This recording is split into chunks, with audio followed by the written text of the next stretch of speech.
El pasado 5 de noviembre, Donald Trump ganó las elecciones de Estados Unidos frente a la candidata demócrata Kamala Harris. Trump, quien ya fue presidente entre 2017 y 2021, regresa a la Casa Blanca. La victoria del candidato republicano ha sido contundente.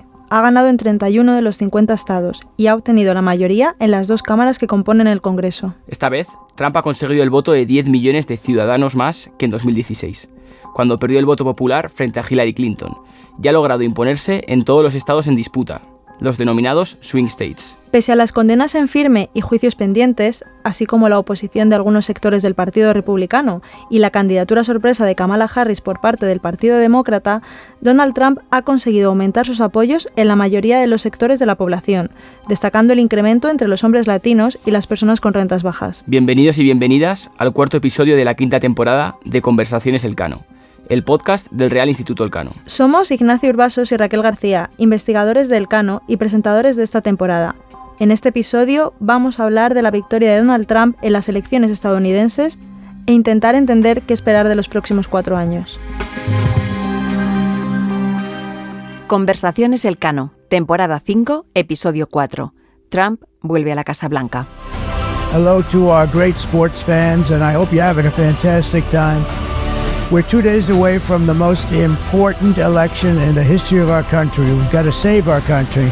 Como hemos escuchado, la campaña de Trump se ha desarrollado entre bulos, una retórica muy fuerte en contra de la inmigración y una dura crítica a las políticas económicas de Joe Biden, al que acusa de ser el responsable de la inflación en Estados Unidos. En campaña, Trump ha prometido incrementar los aranceles a los productos importados, una política exterior más agresiva hacia China y terminar con la guerra de Ucrania y el conflicto en Oriente Medio. Desde Europa se han seguido de cerca las elecciones estadounidenses y son muchas las incógnitas sobre las consecuencias que tendrá en el resto del mundo la vuelta de Trump a la Casa Blanca. Para hablar de todo ello, hoy contamos con 2 invitados. Carlota García Encina, investigadora principal en Elcano para Estados Unidos y Relaciones Transatlánticas, y Pablo Rodríguez Suances, corresponsal para El Mundo en Washington, desde donde nos habla hoy. Bienvenidos a los 2. Hola, ¿qué tal? Bienvenidos. Muchas gracias. Pablo, Donald Trump no es el político tradicional del Partido Republicano. Tiene una agenda propia, tanto en política doméstica como en política exterior, que en ocasiones resulta difícil de descifrar.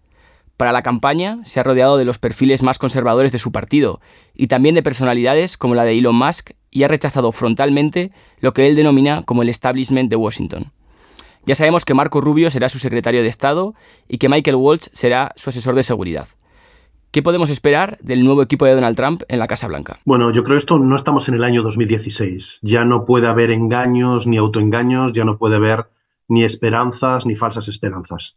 Todo el mundo sabe, todos sabemos quién es Donald Trump, cómo es Donald Trump, qué le gusta a Donald Trump, cómo es su forma de gobernar. Ya no puede haber fantasías de que es un perro ladrador y que no muerde, o que seguro que una vez que llegue al poder se va a controlar. El Trump que llega a la Casa Blanca en 2024-2025 es el Trump que ha mostrado una retórica más rencorosa, más agresiva y con un plan muchísimo más establecido. Hace 8 años el Partido Republicano logró colocar a diversos peones en los puestos más importantes con la esperanza de controlarlo, de canalizar toda la fuerza que él tenía en campaña, desde la vicepresidencia con Mike Pence al estatus en el Departamento de Estado, en Justicia, en el Departamento de Defensa y en la propia Casa Blanca. Esta vez no. Trump, su familia, su círculo más íntimo, que ahora incluye efectivamente a Elon Musk, al hombre más rico del mundo, ha dejado claro que ellos son los que toman las decisiones, cómo funciona el proceso y que no va a ser como en 2016. Yo creo que hay 3 ejes. El primero es que son personas fieles y leales absoluta. Gente de la total confianza y con la aprobación familiar, empezando por la jefa de gabinete, que es el puesto más importante sin duda en Washington.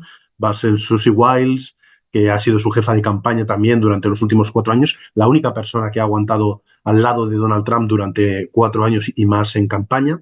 Ha colocado a 4 de sus abogados, de sus penalistas, en puestos importantes. Quiere aliados fieles y ejecutores, gente que vaya a cumplir su voluntad. Por eso pone, por ejemplo, a alguien como un presentador de la cadena Fox, a Pete Hegseth, como candidato para dirigir el Pentágono, o a un investigado por agresiones sexuales, como él mismo, para fiscal general. Entonces, la primera clave es que tienen que ser absolutamente fieles y de confianzas. Esta vez no puede repetir los mismos errores de gente que le durara 2 o 3 meses. El segundo clave es que para sus tres prioridades, que claramente en campaña han sido la inmigración, la purga en justicia y la purga del ejército, ese ejército que quiere persiga al enemigo interior y al deep state que lleva 8 años denunciando, para esas tres prioridades es donde ha puesto a los mayores fieles. Es decir, Marco Rubio, que no es uno de ellos, puede estar para exteriores, puede poner a un gobernador centrista que fue candidato también a la presidencia como Burgum para interior, pero para lo que a él importa, para inmigración, absolutos fieles. Un zar migratorio que ya estuvo con él y en la Casa Blanca al segundo jefe de gabinete, Miller, que es un fiel y el arquitecto de la política de separación de familias. Un absoluto leal. Para lo que más le interesa, que es la purga, en justicia, porque él tiene todavía causas penales, a un congresista de Florida, o excongresista ya, Matt Gaetz, que es probablemente el congresista más odiado, denostado y el más radical, absoluto líder de MAGA, y yo estuve en la convención republicana en Wisconsin en julio, el más adorado, el que más fotos y autógrafos quería, y para el ejército, para esa purga de los militares adversos, lo mismo, un presentador que ya ha sido asesor suyo.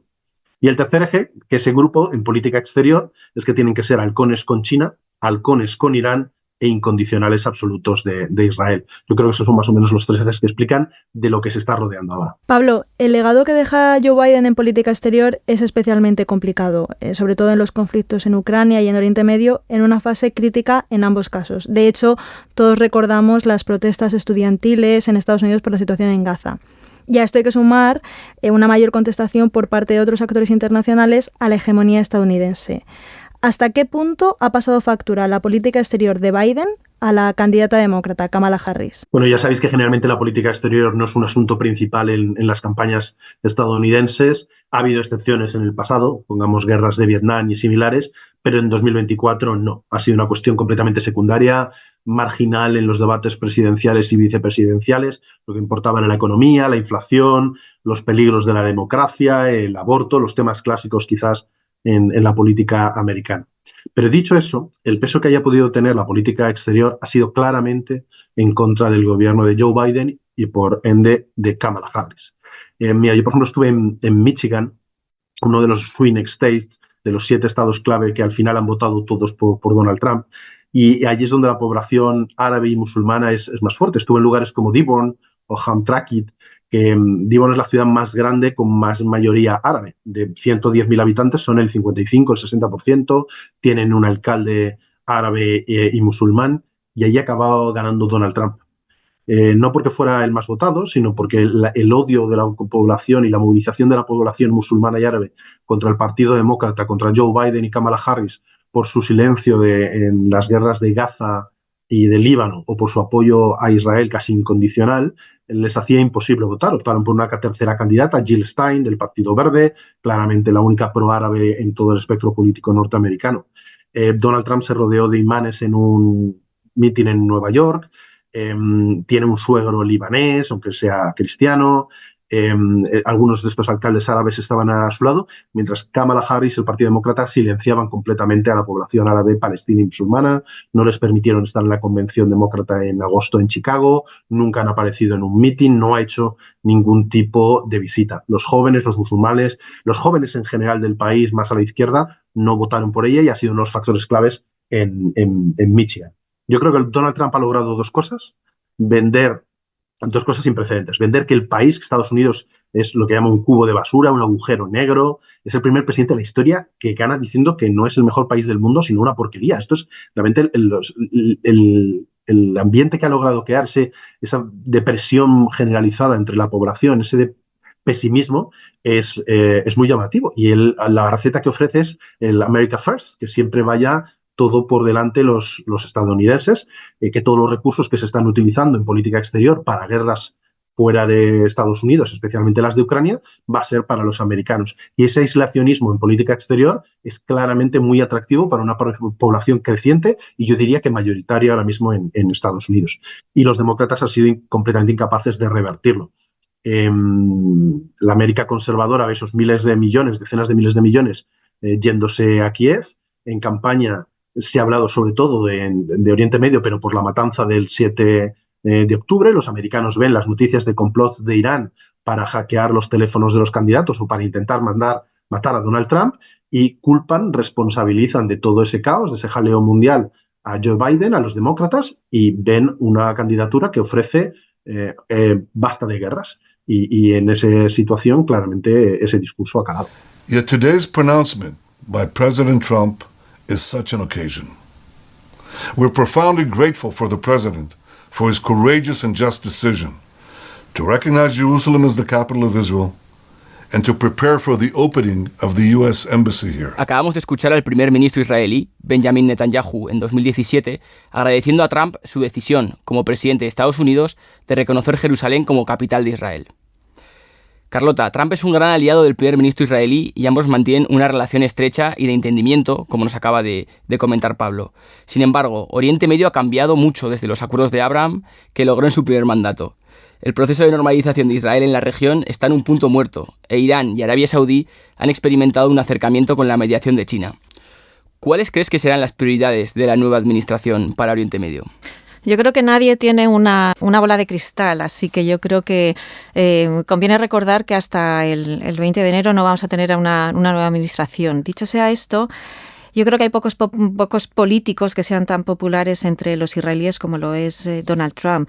Y bueno, ya habéis mencionado, ¿no? Durante su primer mandato decidió algunas acciones muy populares entre los israelíes, como trasladar la embajada estadounidense a Jerusalén, reconocer la soberanía israelí sobre los Altos del Golán, la retirada del acuerdo nuclear con Irán, el tema de los acuerdos de Abraham, y todo esto pues ha sido muy apreciado por la opinión pública israelí. Por otro lado, Netanyahu también está encantado con la victoria de Trump, lo considera como un aliado natural, y la oposición a Netanyahu también está bastante satisfecha, ¿no?, con su victoria. La mayoría de los israelíes, de todas formas, tienen sentimientos positivos hacia Biden. Esto sí que es verdad que no se extendió hacia la vicepresidenta Harris, a quien percibían como alguien que estaba sucumbiendo bajo el ala progresista, ¿no?, de su partido. De cara al futuro, bueno, la pregunta es si Netanyahu, por ejemplo, intentará aprovecharse de esta administración estadounidense para impulsar la expansión o la anexión de Cisjordania. Mike Huckabee, que es el próximo embajador de Estados Unidos en Israel, presumiblemente se ha mostrado a favor. Y sin duda, pues desde luego el gobierno de Netanyahu se sentirá menos limitado a la hora de aplicar este tipo de políticas, ¿no? Por otro lado, por la historia de Trump con la negociación de los acuerdos de Abraham, también muchos esperan que esta administración facilite nuevos acuerdos, sobre todo con Arabia Saudí. Pero vamos a ver lo que pasa, porque, por ejemplo, estos dos elementos, la anexión de Cisjordania y, por otro lado, los acuerdos de Abraham, son objetivos que están en tensión entre ellos. Lo que está claro es que Arabia Saudí no firmará nunca un acuerdo cuando esté pasando lo que está pasando todavía en territorios palestinos, ¿no? Y vamos a ver un poco el tiempo que dirá, a ver qué pasa con toda esta situación de conflicto, ¿no? Donald Trump ha dicho que quiere que Israel acabe el trabajo en Gaza y en el Líbano, por lo tanto se da por hecho que Trump no va a presionar a Israel para un proceso de paz con los palestinos, pero no olvidemos que durante la primera administración Trump se reunió con Mahmoud Abbas, el presidente de la Autoridad Palestina, y dijo que, bueno, le elogió, le dijo que era un posible pacificador. No podemos esperar esto ahora, pero esto también nos recuerda que Trump es transaccional, es decir, que Trump puede cambiar de idea, ¿no? En cuanto a Irán, los israelíes esperan que Trump sea pues mucho más duro que la administración Biden, pero los asesores de Trump insisten en que no quieren una guerra, ellos van a evitar tener un enfrentamiento directo en Oriente Medio, ¿no? Por lo tanto, yo creo que van a enviar todos los medios que sean necesarios, las municiones, las capacidades de penetración, sistemas estratégicos, todo lo que necesite Israel para destruir las capacidades nucleares de Irán, pero, insisto, y también lo ha dicho Vance, no quieren intervenir directamente. Los países del Golfo, por otro lado, también han acogido con mucha satisfacción la victoria de Trump. Ellos están a favor de un enfoque transaccional como el de Trump frente a un enfoque más idealista como era el de Biden, y eso a pesar de que, si vamos otra vez al pasado, el apoyo a los aliados del Golfo por parte de Trump ha sido irregular. Por ejemplo, en el 2019 hubo unos ataques a las instalaciones petrolíferas saudíes y el gobierno de Donald Trump no hizo nada, ¿no? Los países del Golfo Por otro lado, también es verdad que están intentando equilibrar sus relaciones exteriores para no depender solo de Estados Unidos, ¿no? Y por eso, pues esos lazos que están ampliando, sobre todo los vínculos económicos con otros países como China, como India o como Rusia, ¿no? Estos países del Golfo, bueno, esperan, yo creo que también que Washington sea por un lado firme frente a los problemas regionales del régimen iraní, pero por otro lado igual, que evite esa confrontación directa. Por lo tanto, hay que ver cómo equilibra, ¿no? esas dos posiciones, no ser fuerte por un lado y por otro lado evitar esa confrontación directa, ¿no? Por otro lado, ya por último, pues yo creo que la vulnerabilidad del propio régimen iraní quizás es algo que puede ser una ventaja para el propio Donald Trump, ¿no? Lo puede percibir como una oportunidad, por ejemplo, para intentar entablar algún tipo de negociación y quizás algún acuerdo, ¿no? Algún acuerdo que cuente con su nombre, ¿no? El acuerdo que Trump consiguió con Irán, ¿no? Yo creo que aquí no olvidemos que Trump se considera a sí mismo un gran mediador, un gran negociador y que todo acuerdo que tenga su nombre a él le parecerá bien. Carlota, hablando de Trump como gran mediador o negociador, queríamos preguntarte también por Ucrania. Estados Unidos es sin duda el principal apoyo militar del país. Sin embargo, se ha dicho que Trump puede apostar por buscar un acuerdo rápido con Rusia que ponga fin al conflicto en un momento además en el que Ucrania está en una posición débil. ¿Qué supone para Ucrania el resultado de estas elecciones? Pues Ucrania está expectante, como lo está Rusia y como está la OTAN y como estamos los aliados europeos. Las opiniones de Trump sobre Ucrania, sobre Rusia, sobre la OTAN son conocidas por todos desde hace tiempo, ¿no? Él ha dicho que quiere el fin de la guerra, él ha dicho que admira a Vladimir Putin y él cree que los aliados están aprovechando a Estados Unidos porque no hacemos lo suficiente para garantizar la propia defensa. ¿Cómo se va a traducir esto en una política coherente? Pues eso es lo que todavía no sabemos. Como he dicho antes, Donald Trump se considera un gran negociador, quiere ser respetado como un líder fuerte y por eso, aunque admira mucho al presidente ruso, un acuerdo con Rusia que parezca una cesión ante Putin puede no ser atractivo para Donald Trump. Eso no creo que Donald Trump lo quiera aceptar, ¿no? El mayor reto para este fin o para que acabe, por lo menos pare, ¿no?, la guerra reside precisamente en los incentivos que puede ofrecer tanto a Putin como al presidente ucraniano, ¿no? Putin parece creer justificadamente que el tiempo está de su parte en la guerra y de hecho la posición militar ucraniana se está erosionando, ¿no? A Zelensky, por otro lado, se le pedirá que acepte la ocupación rusa de una parte del territorio ucraniano, pero para eso necesitará una serie de garantías de seguridad, ¿no? Garantías de seguridad de que no va a haber otro ataque ruso más adelante, ¿no? Y por eso aquí hay que volver a Trump y a la OTAN, ¿no? A cuál va a ser ese liderazgo de Trump en la Organización del Atlántico Norte. Nosotros ya sabemos cuál es la posición de Trump con respecto a la OTAN, ¿no? Se espera que la vacíe de significado político y de capacidad operativa, desvinculándose de ella, pero al mismo tiempo Trump va a necesitar a la OTAN si quiere darle unas fuertes garantías de seguridad a Zelensky para que se siente a negociar con Donald Trump, va a necesitar a la OTAN. Aquí yo creo que va a salir otro personaje importante que es el nuevo secretario general de la OTAN, que es Mark Rutte, y vamos a ver qué va a hacer él, ¿no? Sí que es cierto que su antecesor Stoltenberg en la primera administración Trump consiguió más o menos lidiar con el presidente norteamericano, ¿no? Pero vamos a ver qué es capaz de hacer Rutte, ¿no? Porque depende mucho también de la OTAN y la deposición de la OTAN para que Ucrania decida acceder a unas negociaciones, ¿no? Aquí también conviene recordar otra vez que Biden sigue siendo el presidente de Estados Unidos y de hecho acaba de autorizar a los ucranianos a utilizar misiles de largo alcance que han sido suministrados por los propios americanos para atacar en el interior de Rusia, ¿no? Es decir, ha decidido Biden, después de haberse resistido durante muchos meses a suavizar las limitaciones sobre las armas. Recordemos que Estados Unidos es el aliado militar más valioso que tiene Ucrania en estos momentos, con más de 56.000 millones de dólares en ayuda militar que le ha estado suministrando desde febrero del 2022. Esta decisión de Biden de dejar a los ucranianos utilizar sus misiles de largo alcance parece ser que viene motivada motivada por el hecho del despliegue de las tropas norcoreanas en la frontera, a lo largo de la frontera norte de Ucrania, ¿no? De hecho, la decisión de Biden se tomó precisamente después de haberse reunido con los líderes de Corea del Sur, de Japón y de China, ¿no? En el Foro de Cooperación Económica Asia-Pacífico que se celebró en Perú, ¿no? Por lo tanto, esta medida en parte viene apoyada de alguna manera por los aliados en el Pacífico. También es verdad que se produce después de la victoria a las elecciones de Donald Trump y ante la posición que él tiene frente a la guerra, de que quiere acabar con ella. Entonces, quizás aquí también, detrás de esta decisión de Biden, hay un espaldarazo a Ucrania, ¿no? A decir que todavía él sigue siendo presidente y todavía le siguen apoyando. De hecho, quiere sacar adelante algún monto más financiero para poder dar a sus aliados ucranianos y de alguna manera también reivindicar su legado, ¿no? Después de estos 2 años apoyando a Ucrania, yo creo que va a intentar hasta el último momento decirles que sigue siendo su aliado y su amigo. Ya desde la época de Obama y la estrategia del pivote hacia Asia, la prioridad de la política exterior estadounidense es contener el ascenso de China.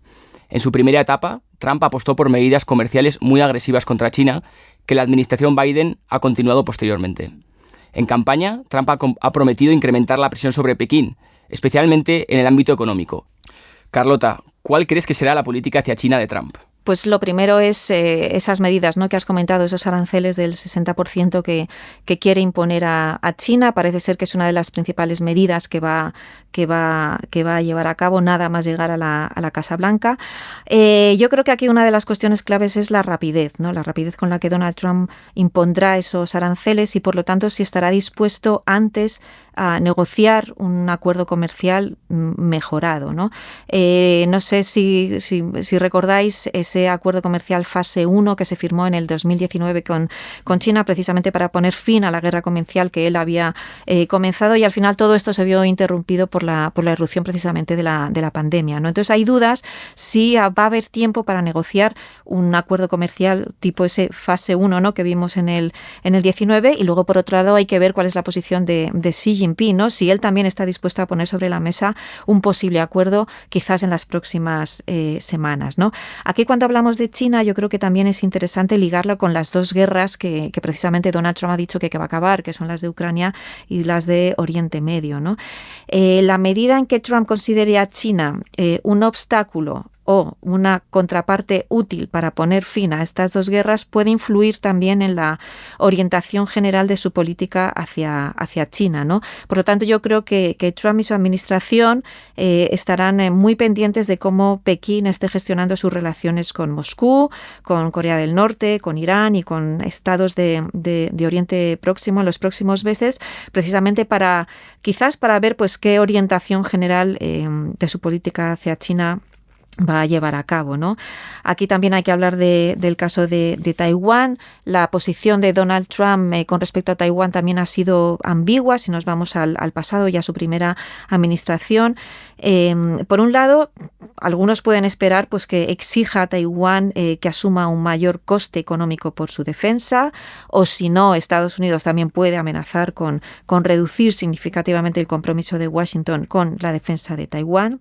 Pero por el contrario, también hay algunos que recuerdan que durante su primer mandato Trump aprobó lo que se denominó el Taiwan Travel Act, que eran una serie de medidas que además favorecían los vínculos políticos entre Estados Unidos y Taiwán en detrimento del principio de una sola China, ¿no? Por lo tanto, hemos visto a Donald Trump ambiguo con respecto a Taiwán, y por lo tanto yo creo que cabe esperar cualquiera de las 2 posturas. Es más, en el entorno del presidente de Trump hay algunos miembros de su gobierno que incluso piden un reconocimiento formal de Taiwán como un Estado soberano por parte de Estados Unidos, ¿no? Entonces, yo creo que incluso dentro de su propia administración hay diferentes posturas y hay que esperar a ver qué pasa, ¿no? Por último, recordar que Trump no es ningún ideólogo y no tiene ningún reparo moral en colaborar con autócratas, con dictadores. Él en su momento también ha mostrado su admiración por Xi Jinping y por este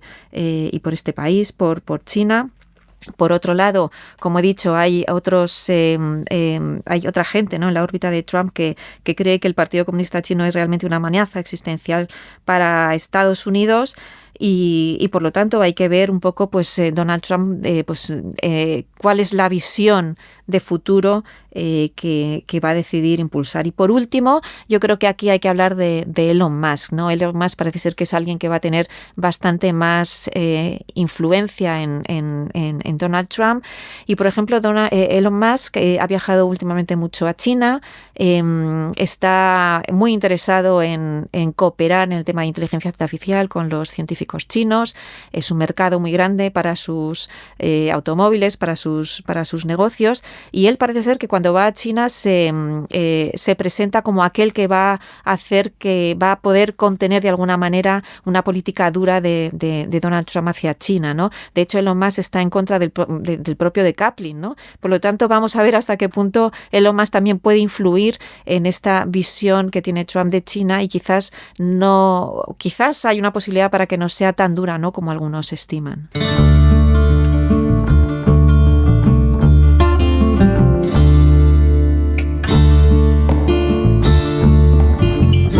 Last night at dinner, we discussed the results of the elections in the United States.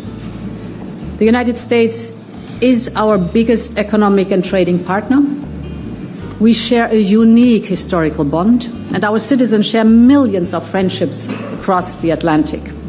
So it is important to build good relations with the new administration from the very beginning on. And this is how we will continue to shape the positive transatlantic agenda. I had the opportunity yesterday afternoon to congratulate Donald J. Trump on the phone early on. We discussed, among others, the topic of Ukraine and defense, trade and energy. And it was a brief discussion about these topics, and of course I'm looking forward to develop these topics together. Acabamos de escuchar a la presidenta de la Comisión Europea, Ursula von der Leyen, hablando sobre la importancia de Estados Unidos para Europa y la necesidad de seguir reforzando la relación transatlántica con la nueva administración Trump. La Unión Europea es dependiente de Estados Unidos en múltiples sentidos: energía, defensa. Parece que desde hace meses las instituciones europeas estaban preparándose para una posible vuelta de Trump. Y de hecho se vuelve a hablar de la necesidad de reforzar la autonomía estratégica europea frente a un Estados Unidos más impredecible. Sin embargo, también existe el riesgo de que los Estados miembros actúen de manera bilateral y no coordinada. Pablo, antes de irte a Washington, has estado muchos años en Bruselas y tienes la visión desde los dos lados del Atlántico. ¿Cómo puede afectar la administración Trump a la relación transatlántica? ¿Es posible que sirva como revulsivo para avanzar hacia esa autonomía estratégica europea? Yo creo que las instituciones y la Unión Europea en general no se estaba preparando para Trump. Una cosa es crear una task force, dirigida, por cierto, por un español, para una pequeña reacción inmediata, y otra estar preparado. Yo estoy en el lado muy pesimista de la curva. Está claro que Trump va a servir un poco de revulsivo, pero yo creo o sospecho que demasiado poco y demasiado tarde. Y en un momento, además, de extrema debilidad y de división, con las fuerzas escépticas, populistas, eurófobas, ultras o las más cercanas simplemente a los postulados de Trump, siendo las más votadas en los fundadores, en Francia, en Italia, en Países Bajos, también en lugares como Hungría, y con un impacto nada despreciable en Alemania. Sabemos por la experiencia de hace 8 años que el choque fue brutal y que puede volver a serlo. Coincidió entonces, además, en 2016 con el Brexit, un impacto increíble para la OTAN, para las relaciones comerciales, desde luego, si la política económica principal de Estados Unidos son los aranceles, para la coordinación, para la inteligencia. Pero como decía parte de Europa estos días, al menos las voces más sensatas, diría yo, ni el problema es Trump o solo Trump, ni la solución, desde luego, hubiera sido Kamala Harris. La retirada de Afganistán fue Biden, no Trump, y no hubo coordinación. Y ha habido políticas arancelarias antes de Trump y las volverá a haber después. Europa sabe desde hace muchísimo tiempo que necesita aprender ese lenguaje del poder, ¿no? Hablarlo como dice Josep Borrell. Autonomía estratégica en materia industrial, de defensa, de seguridad. Necesita inversiones salvajes. Pero yo creo que sobre todo necesita creérselo de verdad, porque lo dice, lo oímos, lo escribe a veces la Unión Europea, lo pone incluso en las sagradas conclusiones de los consejos europeos, pero a la hora de la verdad no estamos ahí. Yo creo que Angela Merkel, que por cierto viene dentro de unos días aquí a presentar sus memorias junto a Barack Obama en Washington, sigue siendo el paradigma.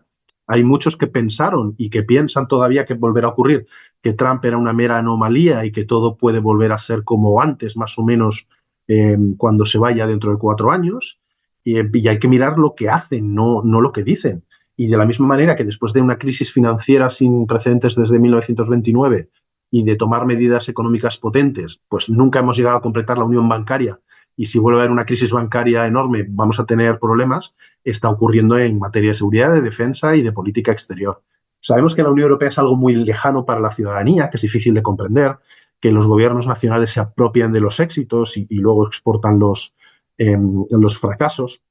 Y estos gobiernos que a menudo utilizan las instituciones para camuflar esa falta de ambición, yo creo que carecen ahora mismo de voluntad para tomar las decisiones que dicen que hay que tomar. Y creo que el mayor peligro es que estamos en una especie de sensación de déjà vu, de ya hemos estado aquí, no pasa nada, saldremos de esto, saldremos más fuerte, porque hay esta tendencia, ¿no? Hay un path dependence de que estamos ante una nueva ola, pero de las mismas marejadas de siempre. Yo creo que eso, yo siempre le echo la culpa un poco a lo que podríamos llamar la trampa Monnet, porque nos aferramos mucho a esa máxima muy citada de Monnet de que Europa se forjará en las crisis y será la suma de las soluciones adoptadas para esa crisis. Y muchas veces se dice como algo positivo de, bueno, pues cuando hace falta reaccionamos. Yo creo que no, que es lo peor que puede pasar, es fiarlo todo a una reacción en el último momento, lo que aquí en Estados Unidos llaman un Hail Mary en fútbol americano, ¿no? Una jugada a la desesperada que acaba funcionando. Pero es que incluso esa afirmación de Monnet, si alguna vez fue cierta, con muchísimos matices, ya no lo es. Sabemos que las crisis no se están resolviendo y salimos más fuertes, sino que las crisis se están apilando, se están infectando, supuran y se contagian unas a otras. Y esta ola populista, esta ola escéptica y esa crisis de confianza muy grande entre Estados miembros y las instituciones, yo creo que es consecuencia de ello. Si la Unión Europea no ha hecho de verdad lo que sabía desde 2016 que tenía que hacer con la euforia de la unidad tras el Brexit, de la unidad por las vacunas y contra el COVID, incluso la unidad casi total frente a Ucrania, que fue real, pues yo me pregunto qué vamos a ser capaces de hacer ahora con una Alemania que está fuera de juego. Porque si algo sabemos de los últimos 15 años es que cuando hay elecciones, Berlín desaparece básicamente un año y muy poco se hace en la Unión Europea sin Berlín. Recordemos cuando llegó en 2017 Macron y tuvo que estar un año esperando a Angela Merkel para intentar hacer algo. El propio Macron está semi fuera de juego después de lo que ha ocurrido en las presidenciales. Y tenemos la presidencia del Consejo ahora mismo, además, en manos de Hungría. Así que hay que admitir que ha habido un cambio muy fuerte de Ucrania, ha habido un salto cualitativo y cuantitativo, es verdad, probablemente sin precedentes en la historia de la Unión Europea, pero el gran salto está pendiente. Y si nos vamos a poner a citar a Monnet a la hora de analizar, yo creo que la cita buena es una que él tenía en sus memorias, en el que él recuerda varias conversaciones que tuvo con un senador norteamericano, con Dwight Morrow. Y Morrow le solía decir que hay 2 clases de personas en el mundo, los que quieren ser alguien y los que quieren hacer algo. Y la lección de Monnet y la lección que deberíamos sacar ahora es que si Europa quiere seguir siendo alguien, tiene que empezar algo, tiene que hacerlo algo y tiene que hacerlo bien y rápido. Ya no hay alternativa y después de lo que aprendimos entre 2017 y 2021, desde luego lo que no puede haber es ya todavía excusas. Carlota, aterrizando en España, este tema de la relación transatlántica de la que nos hablaba Pablo, ¿qué podemos esperar de las relaciones entre España y Estados Unidos? Pues a ver, muy brevemente, un poco al hilo de lo que ha dicho Pablo, yo creo que en primer lugar es cierto que las relaciones transatlánticas ya no son lo mismo ni van a ser lo mismo, porque Joe Biden es el último presidente de Estados Unidos proatlantista de la historia, así que yo creo que eso ya se ha acabado. Por lo tanto, hay que dar una vuelta a lo que realmente significa la relación transatlántica. Y en el caso de España, bueno, la política, por ejemplo, económica de España, pues pasa por Bruselas, ¿no?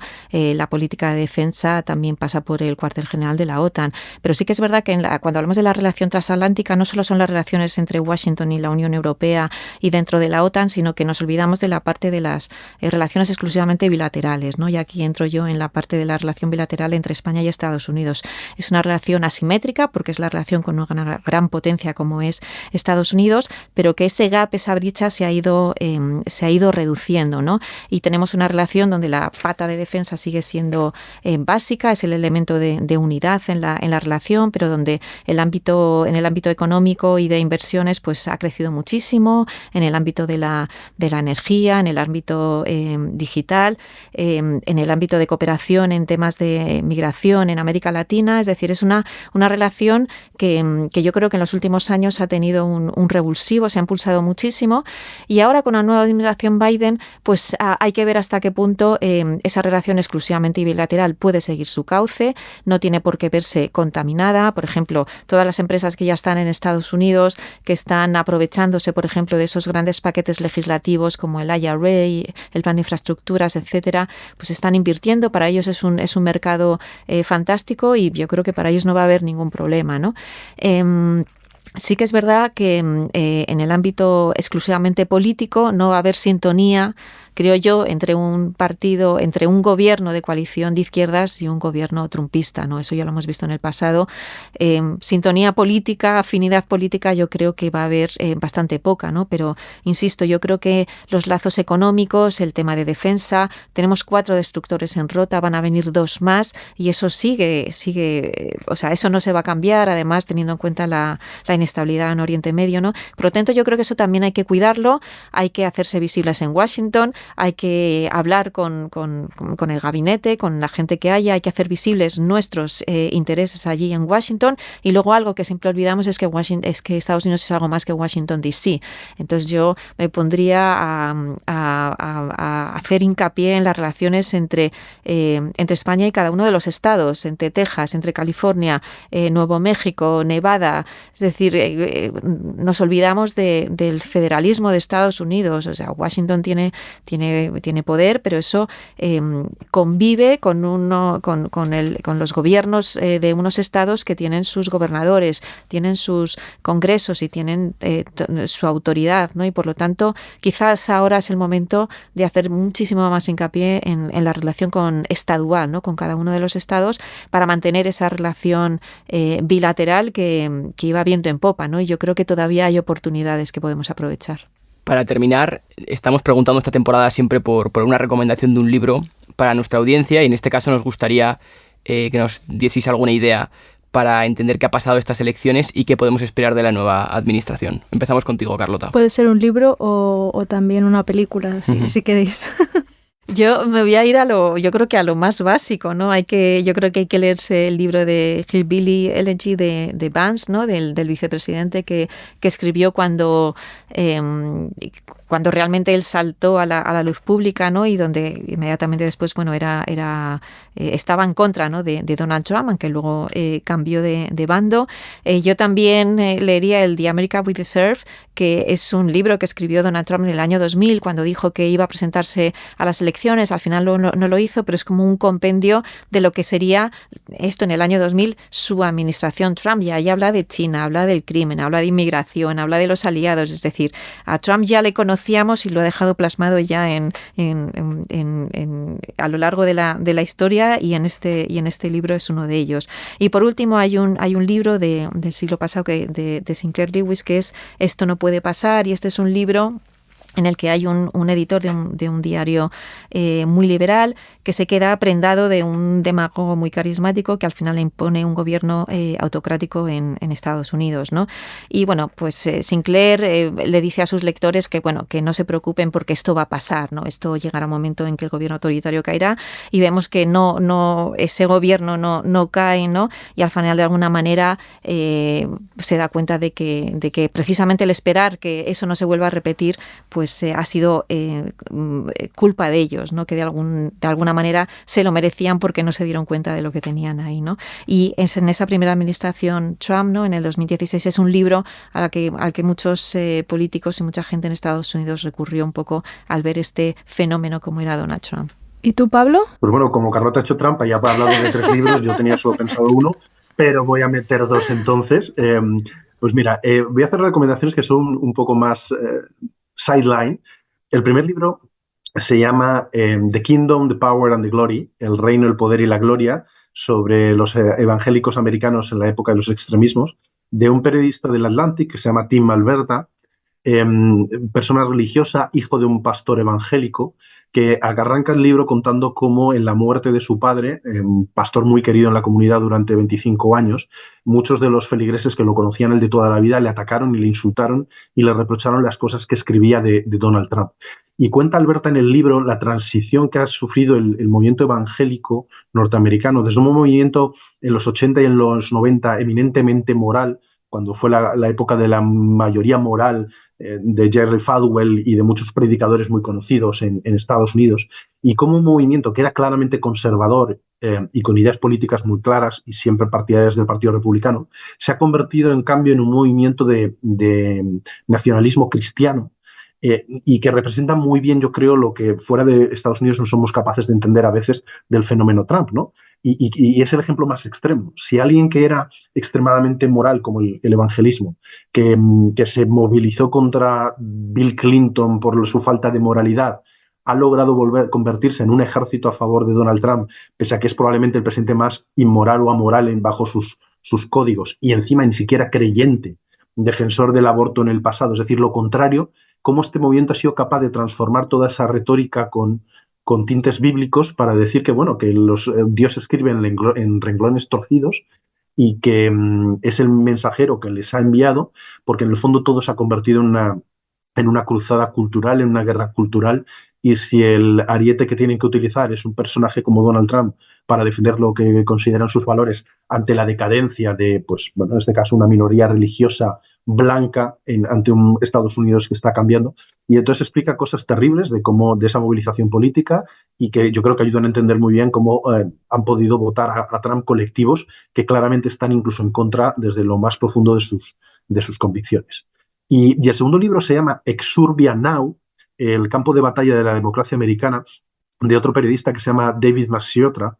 Y exurbia es un concepto que yo he de confesar que no conocía hasta hace muy poco, que vienen a ser los suburbios de los suburbios. Y él explica, partiendo desde la zona del Medio Oeste, cómo la mayoría blanca que se había ido a los suburbios en el pasado, ahora se ha ido a los suburbios todavía más alejada, más aislada, más metido en una cámara de eco, que en cuanto las minorías han ido llegando a esos suburbios, se han empezado a sentir incómodas y cómo se han ido alejando todavía más, y son en muchos de esos estados battleground o swing o bisagra, son la fuerza más grande que ha tenido Donald Trump, y como dice, ahí está el campo de batalla de la democracia americana, está realmente en esos lugares, en estas calles mayoritarias en Estados Unidos, estos pueblos que no tienen pueblo, sino que son grandes calles, avenidas con unas zonas residenciales y tiendas y negocios a un lado y al otro de la autopista. Bueno, pues muchas gracias, Pablo, Carlota. Con esto cerramos el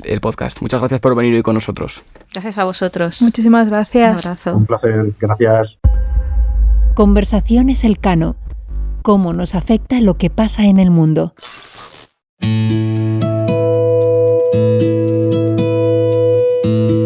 Conversaciones Elcano es un podcast presentado por Ignacio Urbasos y Raquel García, pero detrás hay todo un equipo que lo hace posible. Marta Corral, Laura Mula e Ivanosca López Valerio se encargan de la distribución digital. Pablo Colomer, Sara Mejía, Aurea Moltó y María Solanas asesoran con la producción y diseño de episodios. La edición, producción e identidad sonora corren a cargo de Toña Medina y Ángeles Oliva, y la grabación a cargo de Íñigo Guerrero, de Blueberry Studios. En la sección de entrevistas contamos con el equipo de investigación del Real Instituto Elcano.